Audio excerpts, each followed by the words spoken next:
This is not a good setup for San Antonio. Here's what you're going to hear. The home team wins 70% of the time in Game 7. The NBA home teams wins 70% of the time in Game 7. But here's what I'm going to tell you. Like I said yesterday, that was a big spot for Oklahoma City to close it out. Very few series have played out like this series has, where the home team for the series loses Game 1. That's what happened to Oklahoma City. They lost Game 1. They win the next 2 games.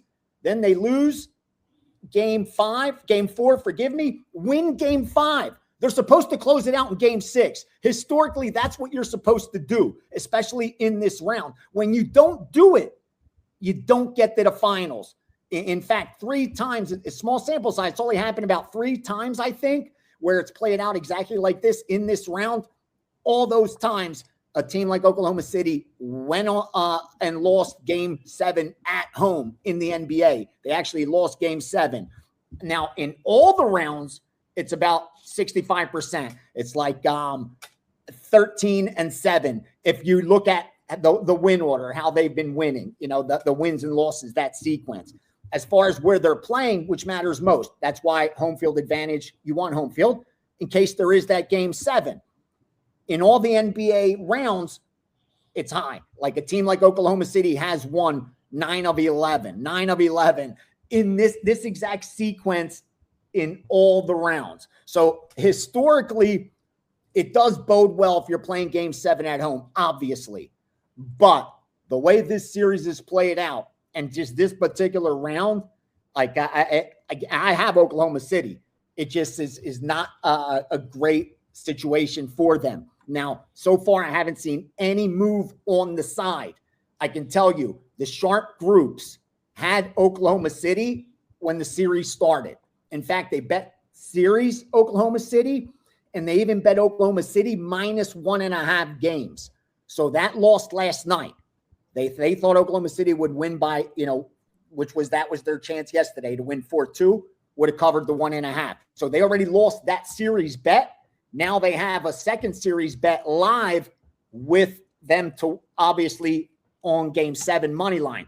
The key you got to pay attention to is what happens to this line heading into Saturday and leading up to game time, about an hour or so before game time. What happens to this money line more importantly? Are they going to try to hedge that future bet? They already lost one of them. Are they going to look to get off some of that risk that they have on Oklahoma City?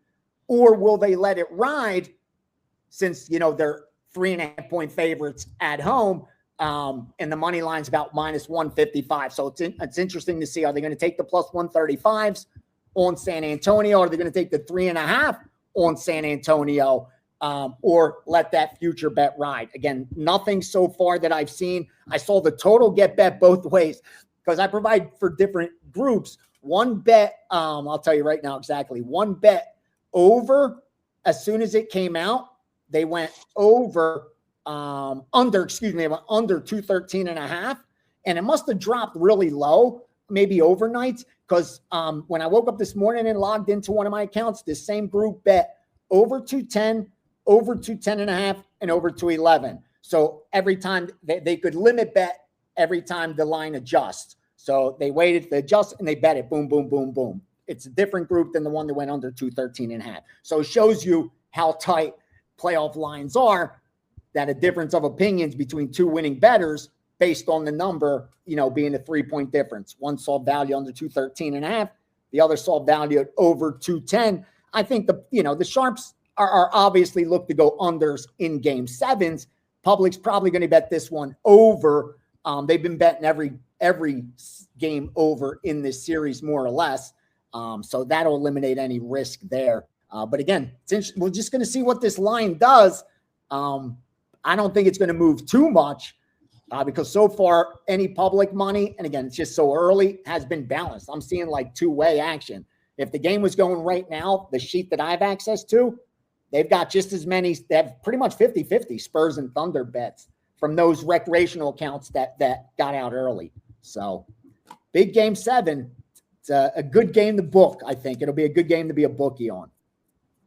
Yeah, yeah, you know me, I don't mess around with the money lines or the spreads or anything, but boy, it feels like a tough game to handicap. Game 7, It does. Spurs Thunder, that's a tough handicap. So I can't wait to Oh, hear how and real Teddy breaks quickly, it down. because you mentioned it, and I think you guys are going to cover it. The new power ratings that I have, we have the Knicks now as the #1 team. And believe me, my guy doesn't adjust like off of recent. If anything, he's real cautious not to allow recency bias to affect his power ratings. So he's strictly numbers based. That's why I love. He doesn't even know these teams, watch these teams, and he now has the Knicks as the #1 power rated team based on their #1 defense. The knock on the Knicks is their strength of schedule. They have the 30th strength of schedule, where Oklahoma City 10th, San Antonio 7th. So those two, strength of schedules a lot better than the Knicks. But defensively, I still think they're better. Obviously, their stats are going to be better playing the 30th toughest schedule. But I do think they are the best defense standing right now. But can they keep up offensively with either Oklahoma City and San Antonio? That's the question. Yeah, I mean, looking at the look-ahead lines, Thunder would be -6.5, Spurs -4.5.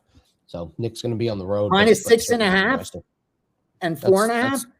Yeah, -6.5. Right now, here's what we have. Right now, I have New York on a neutral court. We have New York would be a half-point favorite over Oklahoma City and would be a 1-point favorite over San Antonio. Oklahoma City's home court advantage, we have it at 2.5. We give them 2.5, and we give the Spurs 2. Spurs home court advantage only 2.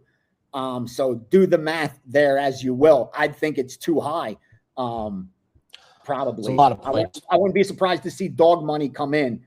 Either because Oklahoma City or San Antonio would be the favorites, right? Would be home. I mean, for the series. Okay.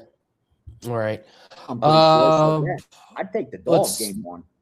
All right. What do you have up for everybody on Friday? UFC's package is up. Don't miss it. Beat 3-1 last week in the PFL. Crushed the UFC card before that. I think we hit 3 out of 4 bets there as well. Coming off a losing year in MMA, you knew what was going to happen this year. I have the Steam sheet up. There's a 4% in Major League Baseball in there, as well as a ton of information. Subscribers got already 3 premiums in baseball. If I fire any couple 4%, I'll put a package together. We're not going to bet the NHL game unless one of my groups come in on the total. So yeah, it's just grinding into the weekend and looking forward to a game 7. See if we could confirm anything. Otherwise, letting my series bet roll, and we'll see if Oklahoma City gets it done. But best of luck to all this weekend. Hope you cash that 5%, brother. And good luck to you and your team this weekend. Do some damage.